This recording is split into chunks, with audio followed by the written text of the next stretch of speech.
Salut à tous et bienvenue dans Rex, la revue Express. Ici, on décrypte les infos, les actus et les faits divers. Salut Cyriac. Salut Janice, comment ça va? Ça va et toi? Ça va. Donc là, du coup, on reste du côté de l'Afrique de l'Ouest, surtout, AES, surtout actualité. Et un petit clin d'œil à Stéphanie Mbida, on va parler d'argent. En tout cas, là, ça chauffe. Je ne suis pas un théoricien du complot, mais ce que je vais balancer là, ça va être du lourd. Je vais avoir ton avis. Je balance à l'écran, t'es prête? Okay.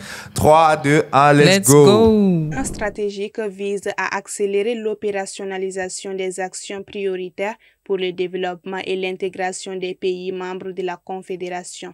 Les discussions prévues s'articulent autour des thématiques essentielles, à savoir la création d'une banque d'investissement régionale et la mise en place d'un espace. Gang.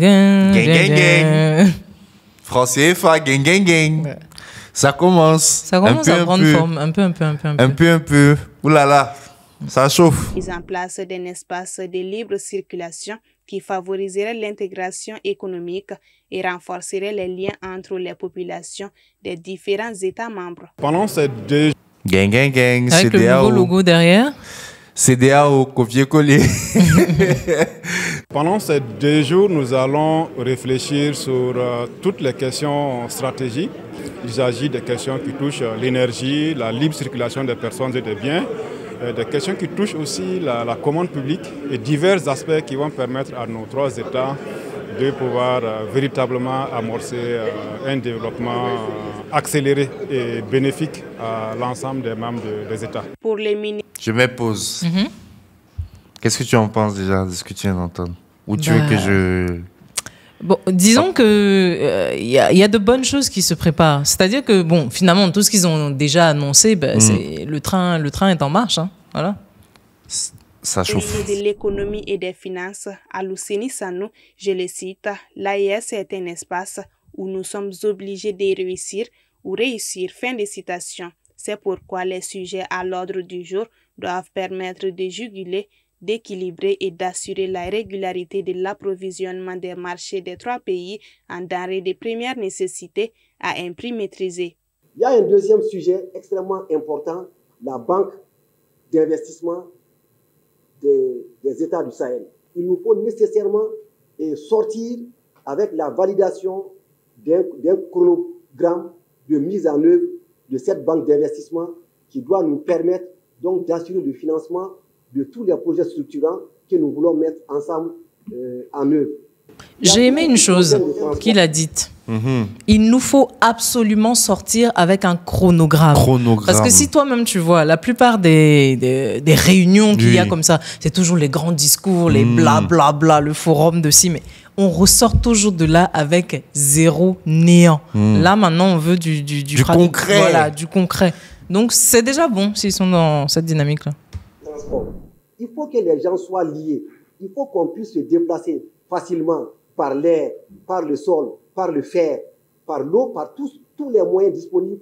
Tout le monde sait qu'aujourd'hui, les 3 pays connaissent des difficultés d'énergie. Bon, par l'eau, il a oublié que...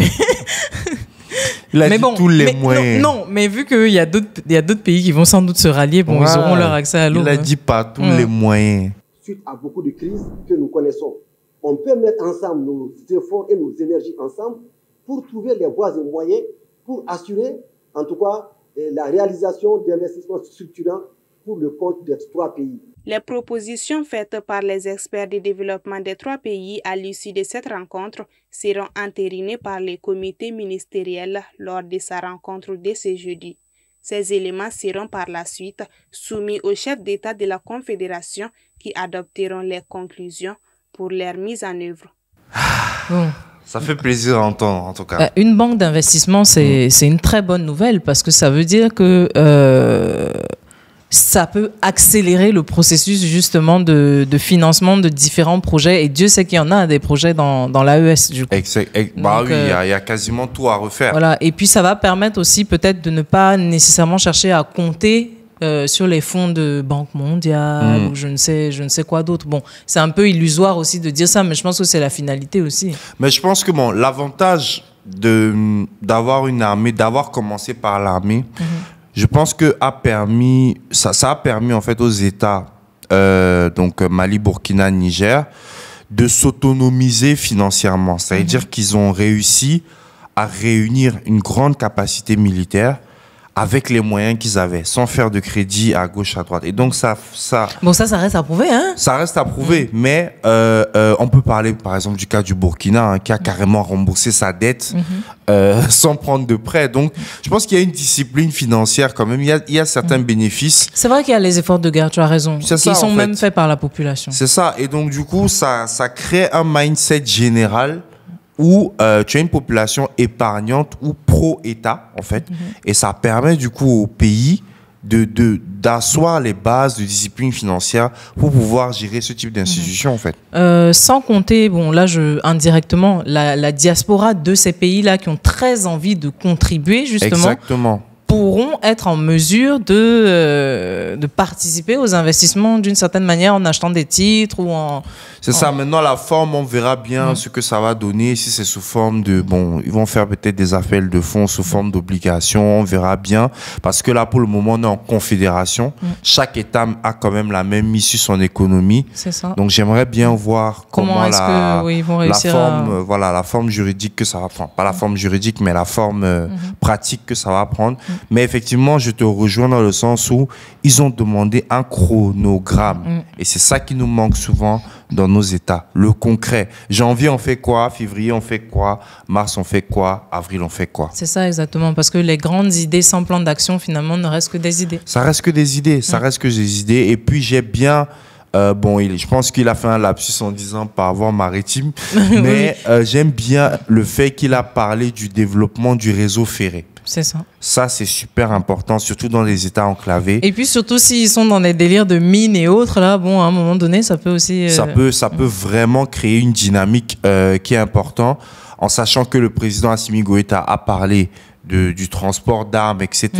Je pense que le développement du réseau ferré, ça doit vraiment être au cœur de leur stratégie. D'où l'importance, encore une fois, de la sécurisation militaire de tout leur territoire. C'est ça. Mais après, de ce qu'on voit, le Mali a tout sécurisé quasiment jusqu'à Kidal.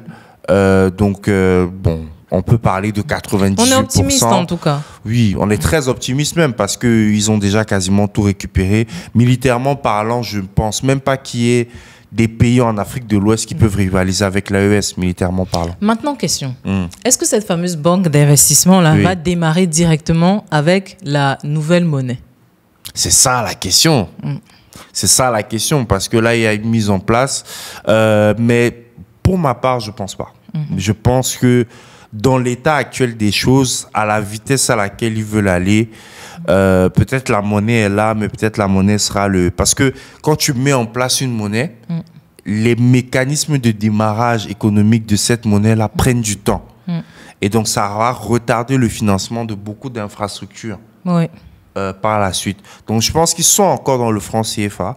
Mais par contre, si, et là, je dis bien si, la banque d'investissement voit le jour et qu'on est sur les 3 prochaines années, peut-être on a un bon fonctionnement. Un climat très favorable. Ça sort, hein? Ouais, je pense que la monnaie va suivre. Je pense que la monnaie va suivre, en tout cas.